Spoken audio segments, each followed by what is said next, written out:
Hi, this is Glenn Loury. I want you guys to know that The Glenn Show is moving to its own YouTube channel. If you don't want to miss new episodes, then I'd encourage you, please follow the link in the description and subscribe to The Glenn Show at the new YouTube channel. You can also help us out and help the channel grow by commenting and by hitting the like button, the YouTube algorithm. So that's the announcement. Stay tuned. There's much more to come. Thanks. You need to deracialize the discussion about policing and crime and criminal victimization and police violence. You need to these are officers of the state acting on behalf of the preservation of public order who have awesome authority vis-a-vis citizens, sometimes some of whom are criminals who are breaking the law. This becomes a very deep problem of social management and order maintenance. It's not an easy problem. It's a problem in human civilization wherever you've looked at any point in time. Certainly in modern urbanized societies, it's going to be a problem. In Northern Europe, it's going to be a problem. In Latin America, it's going to be a problem, et cetera. We don't have to racialize that discussion. And the reason we shouldn't do it is because the first 2 points that you made, police need to be regulated because sometimes they act in anti-Black ways, and there's a real crime problem, could be related to each other because the crime problem has a racial coloration. Sorry to report. If you're a police officer in one of these cities, you have to consider the possibility that you're going to get killed. I mean, it may be that you exaggerate the likelihood of it, but certainly you're not imagining it that there are gangbangers out there killing people. There are carjackers out there who are doing what they're doing, and you have to operate in that environment. That's racialized. Now, we could say in the comfort of our Ivy League offices that they shouldn't see race. They should disattend. They should not notice. They should have no prejudice. They should have no implicit bias. They should be perfect. They should be colorblind. But come on, that's unrealistic. And not only is it unrealistic to think they're not afraid of that young Black kid when they smell reefer coming out of the front of the car and they don't know whether there's a pistol under the seat, and they may be a little trigger happy and it may lead them to make a mistake. Not only that, but there are communities of police officers in Staten Island, in suburban Cleveland, and suburban Chicago, and St. Louis, and whatnot, who have their own sense of identity. You're going to write them out. They might vote for Donald Trump. They might be part of this racist army of retrograde people who are taking us toward fascism that you're talking about. They live on Staten Island. They are ethnic, Irish or Italian or sometimes Jewish. They're working class whites. And they resent the George Floyd riots. They resent Ben Crump going around talking about open season on Black people. They resent the buffoon Al Sharpton going around talking about America needs to get its knee off of the neck as George Floyd is buried in a gold casket pulled by a caisson in a state funeral in Houston. They resent it. Now, are we going to write them out of the conversation simply as racist? Or are we going to realize that deracializing this whole fucking conversation and talking about Americans, American law-abiding citizens, American criminals, and American police officers is really the only way out? Glenn, I agree with much of what you said, but it seems to me there's a contradiction in your statement. There was a lot of race talk in what you just said. And it seems to me that we're going to have to, in a sense, accept it all. On the one hand, we have to realize, it seems to me, that there is a race issue going on in the administration of justice. At the same time, we have to realize that race isn't everything. At the same time, we have to realize that crime is a problem. At the same time, we have to realize this point that you were making about communities of police. It seems to me that it's all there.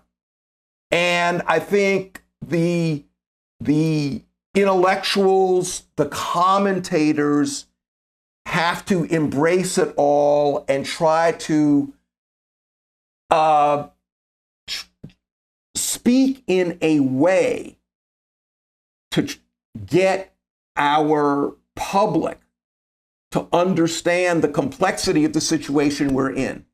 Going down one avenue, exclusively won't do. So here's some complexity, and I'm asking this not as rhetoric, but as a question to you, Randy. You are reading the paper, probably Monday, and you hear about a carjacking, the usual story. You hear about the 3-year-old girl who got killed in gunfire. And I'm sure all three of us have had this experience. You don't even need to wonder. The newspaper is trying to make it seem like it could just be anybody, but we know the people who did that are almost certainly Black. When you hear about that carjacking, the person who did it was not named Ethan. Sometimes girls do it. They are not named Kaylee. And, if you look a few days later, you find out they published the names, and you can see by the names, even though they're still trying not to let you know. Now, that's simply a fact. And you're talking about all the facts that need to be taken into consideration holistically, and that's definitely true. But it's a fact, what I just said. What is the reason that the people who are doing that are not white, even on Staten Island? And that's not to say that some grimy things don't happen on Staten Island. However, not nearly as frequently. Those boys killing themselves over sneakers, none of them are named Tony. So why? Now, many people would say it's because of racism. And frankly, they're kind of sloppy when they say it. You are never sloppy. What is the answer to that question? I don't know. I'm not trying to be evasive. I do know that the social reality that you describe is, alas, a reality. What is going on there? I hope that there are other people who are engaged in study that can shed light on this, but I can't. It's outside of my ken. I study certain things. I can answer certain questions. This was one I can't. Alas, I'm a social scientist, and I guess I don't have the luxury of ducking the question here. Let me just note what it's not. It's not poverty, because there are poor communities and you don't see this behavior. It's not racism in any direct sense, because we're talking about the actions of individuals who have to be assumed to have the exercise of free will over their actions. I mean, they are responsible for their actions. If you're talking about the 3-year-old getting shot on the porch sitting on his mother's lap because somebody was carelessly firing a pistol out of a window, I mean, to say that was caused by racism requires a PhD in sociology. I mean, most people are not going to get that. Glenn, you said it's not poverty. Would you? It's not only poverty. Okay, I will accept that amendment. I certainly don't mean to say that poverty is unrelated to the phenomena that we talk about. I just mean to say that the disparity by race, which was the burden of John's question, why do you know that the name is not Kaylee or Tony, and how do we know that? And I'm saying that disparity, if you will, of the incidence of the pathological behavior that we're calling into question can't be accounted for in any direct or simplistic way by reference to poverty, because as I say, there are a lot of poor communities where you don't see it happening. It's hard to avoid the word culture here. I mean, it's hard not to think about how children are raised and what the values are that are instilled in them.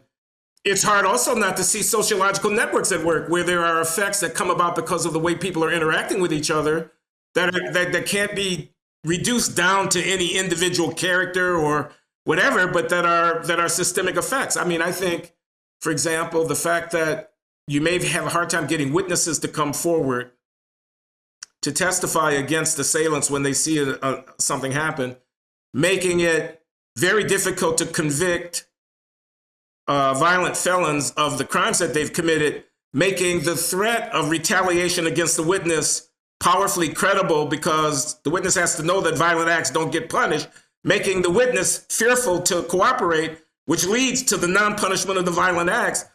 That's a systemic effect. That you can't put the finger on any person when you're talking about that, that's a macro phenomenon. So I think there are a lot of things that are like that. But I think that the narrative that we have, that these justice DAs that I was talking about all embrace, that the intellectuals who are in the Afro-American Studies departments and who are winning the MacArthur Genius Awards and whatnot will put in their books, is that there's somehow, a get out of moral responsibility free card implicit in the evocation of racism. And I think that that's a terrible thing. It's a terrible thing, not only for the public policy outcome, but it's a moral surrender. And I'm just going to say this. The vicious murderers who are taking Black lives in the thousands on the streets of American cities are despicable. Their behavior is absolutely contemptible. It should be possible to run a political campaign against them. The fact that they are vastly disproportionately Black severely limits the willingness of responsible Black leaders to condemn this pathology within our own community. I'm sorry for how that sounded. I know how terrible it sounds, but that's precisely the point that I'm trying to underscore here.